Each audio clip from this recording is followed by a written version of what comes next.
Okay, I said earlier on in the year that I was going to give you a quick rendition of this waste oil heater while I was building me wood burner or patio heater. Uh, it's got it's fed by waste oil. We can pick it up from any garage. It runs really efficient. Probably about I'm overestimating if I said about 2.5 to 3 litres a day, 8 to 10 hour day. But it's got a fan on it, temperature readout on it. This is the main burner underneath. The oil on the air is coming through the same pipe. That's by design. So the oil comes down here, runs along the bottom of the pipe, and the forced air comes in through the top of the pipe. And that creates the vortex and gives me a nice good clean burn. So what I'm going to do is I'm going to get you a little bit closer and we're going to light it up and I'll see everything working. Okay, so just a quick look inside. So there's the hole in the bottom of the gas bottle there, and you can see where the pan is underneath. That's where the main burner is. You can see the pipe just there. That's coming through from here. That feeds me oil and air. You will notice another pipe there which is flattened off. Okay, that's originally put in for the secondary burn, but I've left it in because it was going to be a multi-fuel burn in this, but the oil's working that well that didn't bother. So that pipe goes all the way up inside to the top and then comes out the side there. But yeah, that's it. I've got the I put a little inspection glass on the door there. Okay, that's off a low voltage dichroic downlighter you see in bathrooms and kitchens and stuff like that, and that's heat resistant glass, that is, because them halogens get really hot. So there's just me pipe coming in with me oil and me air intake. Okay, so that's what temperature is now at the moment. This is my drip valve, okay, going into a little funnel. So this is me supply tank, okay, with my oil in it. There's the oil in there, needs topping up. Okay, now this is a drum pump. Okay, so I've put this on here just to save any splashing. So it slides up and down like that when I want to top it up. It brings a bit closer to the level, and that is pumped from outside. Okay, that pipe goes outside there, and I've got a 80 litre tank outside with a filter on top of it, which I've made myself. So all I do is I dump my 30 litre containers into it, and then it automatically filters itself. So then when I need to top up, I just turn the handle and fill it up. So this is my flue. It's the only bit of welding on this. Okay, so that's my T-piece. I've got the inspection down there for cleaning out purposes.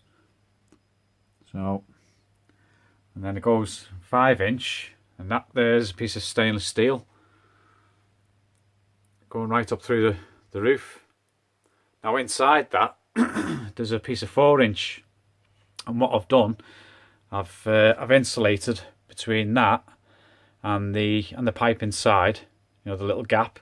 I've filled that with paving sand, silica sand, or dry kiln sand it's called. These bolts here, these tech screws, there's a plate inside there with a hole drilled in it.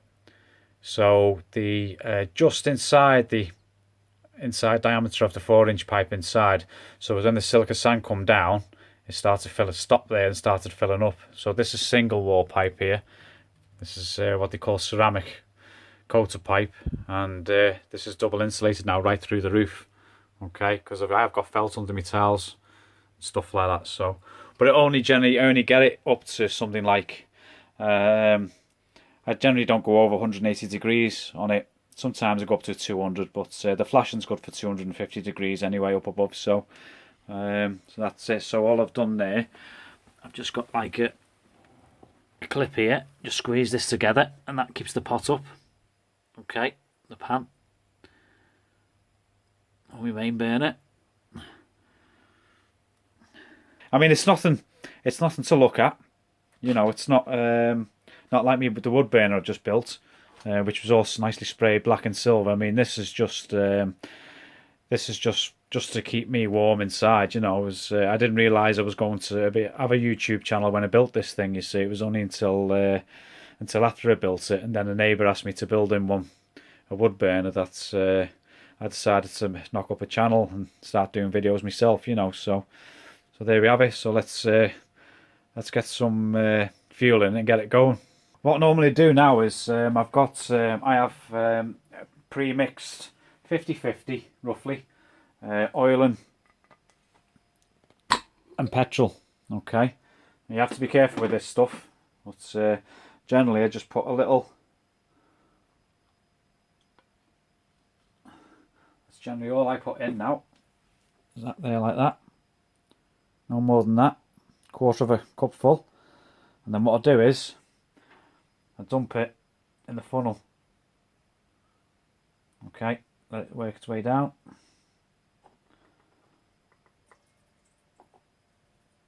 Okay, that's gone inside, that is now.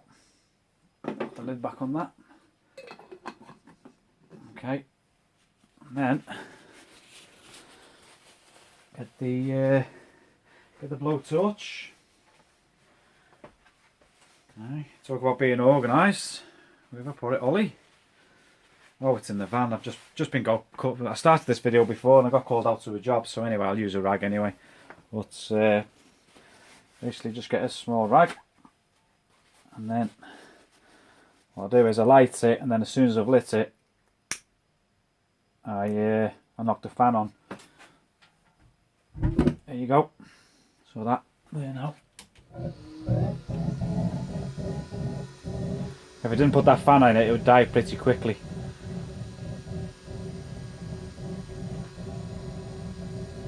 We can already see the blue flame straight away. So what I'll do now is knock the oil on now.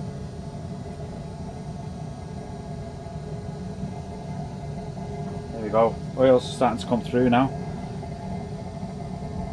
I don't know whether you can see that. I'll just get you a little bit closer. You can see now we're at down there 80 degrees. Okay, so what I'll do then, shut the door.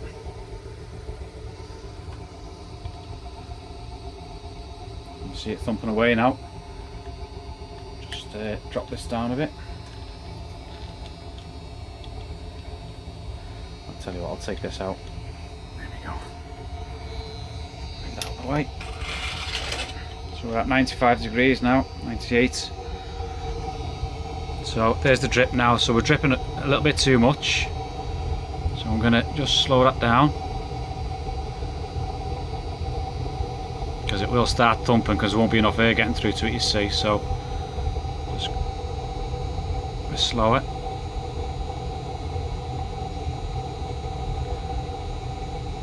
That's better.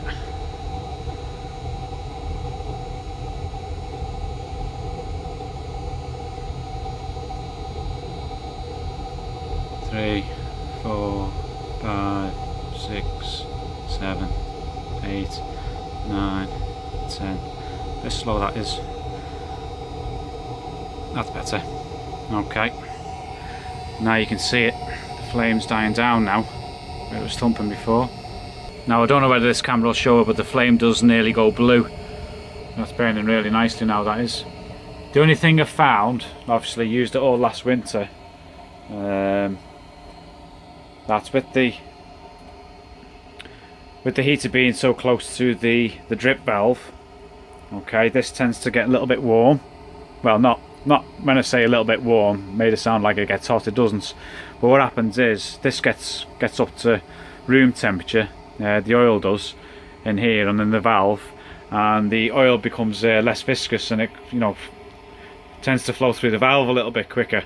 So when I'm working in here, but you can hear it by the roar on it, you know. So it's all I have to do is just turn the valve down here a tiny bit, a touch every 10 or 15 minutes, until the whole room settles and it's all up to temperature, you know. But that's about it, you know. So, and I can well live with that, you know. So but I don't want to change it the way I've got it because I'm used to it now. And it's absolutely a really good piece of kit. So I just made this flange here on the inside, and forgot to mention that before. I just riveted it all the way around, bent a piece of aluminium strap which goes down inside here just to make a, you know, a bit of a tight seal. I didn't put any stove rope or anything like that on it because it, you know, it does with it being forced air. You know, these odd little gaps just helps to just, you know, drag a little tiny bit of air in. You know, underneath the burner you can see it's not fully sealed, but I don't need to. It doesn't blow out, you know, so it still draws through there and everything goes up the flue, you see. So, but yeah, that's me waste oil heater anyway. There you have it. This is what it looks like in the dark. That's the main burner. Stainless steel pot there, glowing red.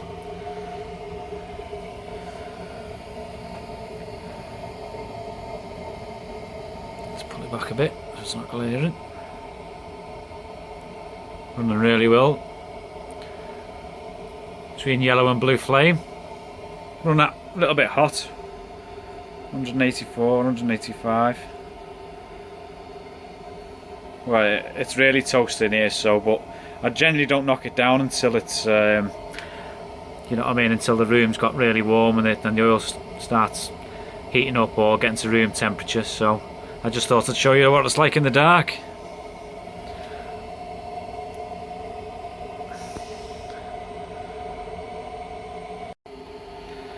I got this temperature readout. I ordered it from China. And it was an absolute bargain. It does Fahrenheit and centigrade, and I think I only paid like a £5 for it. It's and I ordered what's called a K-type probe, which this here is wired to it. That goes up to the top of the bottle. Yeah. Okay. So that's a temperature sensing probe, that is.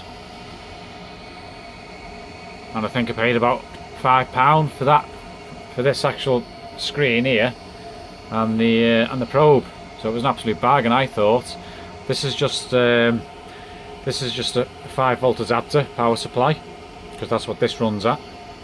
The fan I got out of an old, I think it was a Makita battery charger, quite a big one.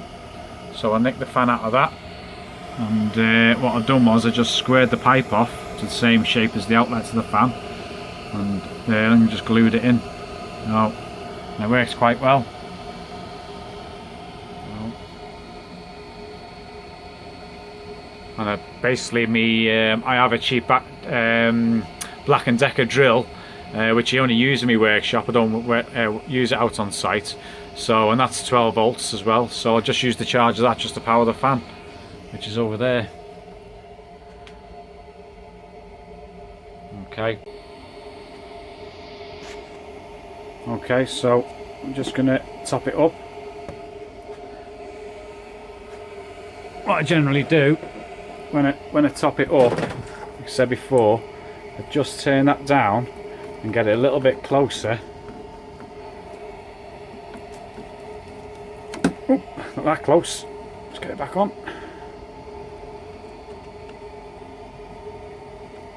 Okay, like that. And then just pump.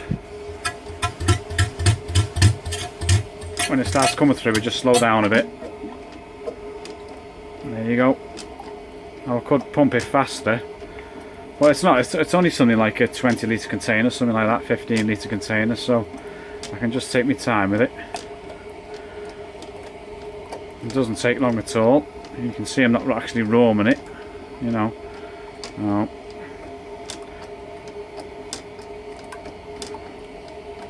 That's all filtered oil, that is. I have to filter it because the valve I'm using, you know.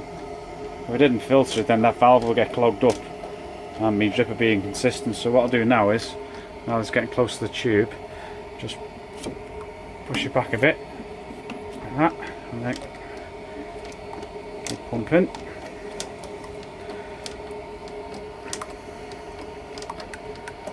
And that's all come from outside, from the 80 litre tank.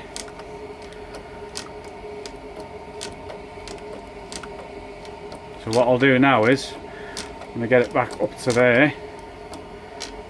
Right, I'll just back that off, turn it round like that, give me some space to get my lid on, and I'll let that drip now. Oh yeah, generally what I'll do is just give it a couple of turns back just to get some air in it. That's it. And then what will happen, the oils now is going to drop back down here now and find its own level with the tank on the other side of the wall. So I'll let that drip now before I put the lid back on it. Okay, so as I mentioned before, you can see I don't want to keep my phone next to it too long because they can overheat. You see the drip's coming a lot quicker now. Okay, it's been about 20 minutes since I lit it. So what I'm going to do is just slow it down a bit. That's better.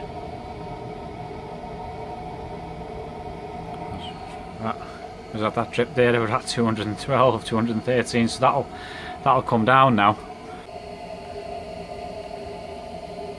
So yeah, that's come down now to 187, 185. Also, what I want to show you working as well. Remember that pipe I told you about earlier? That was originally my secondary air intake. Now I'm glad I've done that because I've got all the doors shut now, and there are a couple of, it's not fully sealed and stuff like that, but it would still be wanting to ask for more air if it didn't have that pipe in, you see. And I'll show you this now. I've got my blowtorch lit here and just turned right down, so there it is, but you can see it just pulling the air in there. Can you see that now?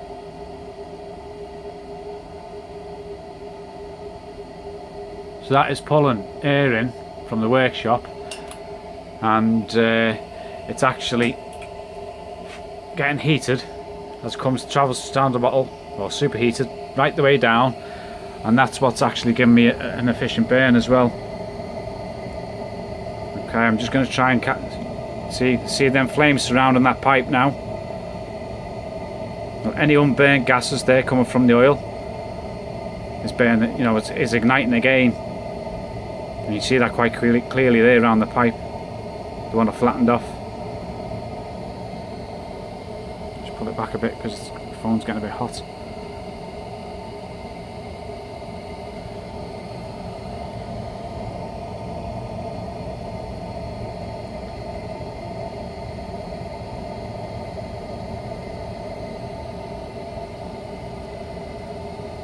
Yeah, but you can see them flames surrounding that pipe now. But this is why I'm getting such a clean burn, you see, so happy with that. We're going steady at 181, 182. And that's my drip. It's a lot slower than before.